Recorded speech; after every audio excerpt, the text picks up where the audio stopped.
Hi friends, welcome to Harry's Kitchen. Harry's Kitchenல இன்னைக்கு நம்ம பார்க்க போகிறது ஒரு மட்டன் பிரியாணி ரெசிபி தான். அதுக்கு வந்து நம்ம மசாலா வந்து ஃபர்ஸ்ட் டைமாக மகாராஜா பிரியாணி மசாலா யூஸ் பண்ணுறோம். அதுக்கு என்னென்ன தேவைன்றதை பார்க்கலாம். இந்த வீடியோவை லாஸ்ட் வரைக்கும் வாட்ச் பண்ணுங்கள்.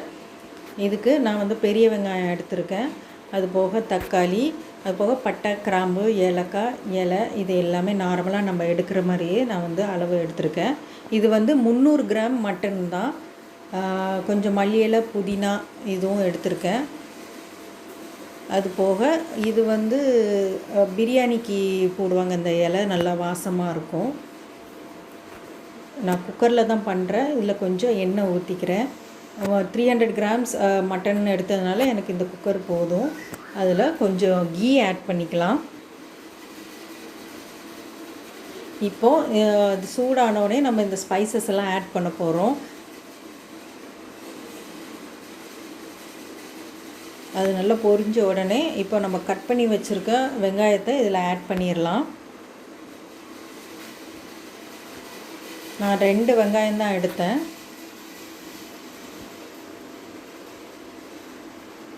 இதை நல்லா வதக்கணும் நம்ம. இப்போ இதுக்கு தேவையான சால்ட் கொஞ்சம் ஆட் பண்ணிக்கோங்க.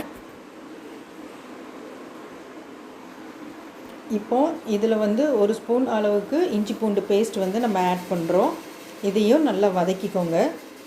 லோ ஃப்ளேமில் வச்சு வதக்குங்க.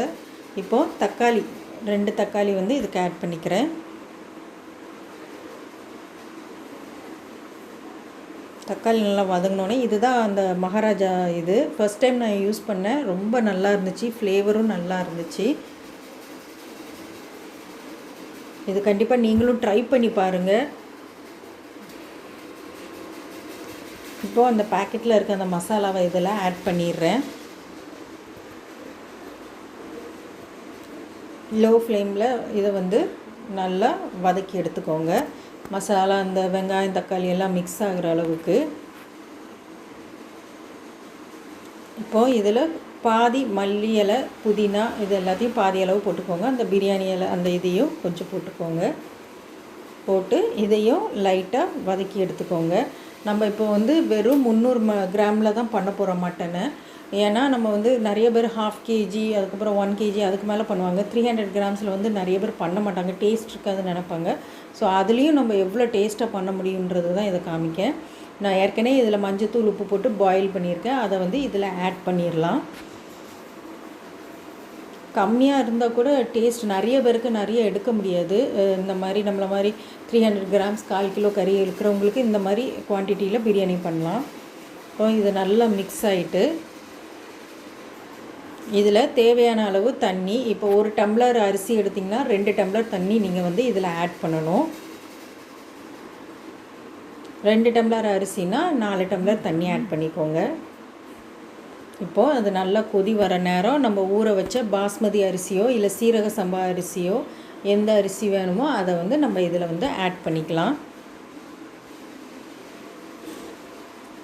அந்த கொதி வரும்போதே உங்களுக்கு அந்த ஃப்ளேவர் நல்லா இருந்துச்சு. இப்போ அந்த தண்ணிலாம் குறைஞ்சி மேல் டாப்பில் வர டைமில் நம்ம வச்சுருக்க மீதி மல்லி இலையும் நெய்யையும் ஆட் பண்ணி தம் போட்டுடலாம். இப்போது 20 மினிட்ஸ் தம்முக்கு அப்புறம் நம்ம இதை ஓப்பன் பண்ணிடலாம். உங்களுக்கு இப்போ வந்து பிரியாணி வந்து நல்ல மகாராஜா பிராண்ட் பிரியாணி வந்து ரெடியாக இருக்குது. இது வந்து நல்லா அந்த சாதம் எல்லாம் நல்லா உதிரியாக நல்லா வந்துருந்துச்சு. கறி நல்லா வெந்து அந்த மசாலா ஃப்ளேவரும் நல்லா இருந்துச்சு. பிரியாணியோட ஃப்ளேவருக்கு ரொம்ப டேஸ்ட்டாக இருந்துச்சு. இந்த மசாலா நம்ம நார்மலாக சக்தி ஆச்சி தான் யூஸ் பண்ணியிருப்போம், இல்லை வேறு ஏதாவது பிராண்ட் யூஸ் பண்ணிப்போம். மகாராஜா ஃபஸ்ட் டைம் நானே பார்த்தேன், அதனால தான் இதை யூஸ் பண்ணி உங்களுக்கு ஷேர் பண்ணியிருக்கேன். உண்மையிலே இது ட்ரை பண்ணி பாருங்கள். இது கொஞ்சம் சூடாக இருக்குது. இப்போ ஒரு இலையில் நம்ம இதை வந்து ப்ளேஸ் பண்ணிடலாம். இது கண்டிப்பாக ட்ரை பண்ணி பாருங்கள். உங்களுக்கு இந்த ஃப்ளேவர் ரொம்பவே பிடிக்கும். கம்மி இதில் கூட நம்ம நல்ல டேஸ்டியான மட்டன் பிரியாணி வந்து பண்ணலாம் அப்படின்றதுக்காக தான் இந்த இது நான் வந்து கொஞ்சம் ஸ்வீட்டு பண்ணியிருந்தேன். நெக்ஸ்ட் வீடியோவில் இதே மாதிரி ஈஸியான யூஸ்ஃபுல்லான ஒரு ரெசிபியோடு உங்களை வந்து சந்திக்கிறோம். அது வரைக்கும் தேங்க்யூ ஃப்ரெண்ட்ஸ்.